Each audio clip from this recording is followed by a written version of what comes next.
Yuck! Something or someone stinks. You spot the culprit. They've just come straight from the gym to their desk, just like every day. How can they not smell that? Someone has to take action. But how the heck do you approach a sensitive subject like that? Whether you work in an office, restaurant, shop, or literally anywhere else, you've probably been faced with this issue.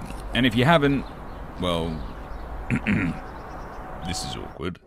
There are a number of things you should know, from the personal and social benefits of being clean, the HR policy on personal hygiene, and how to talk to others about their hygiene problems.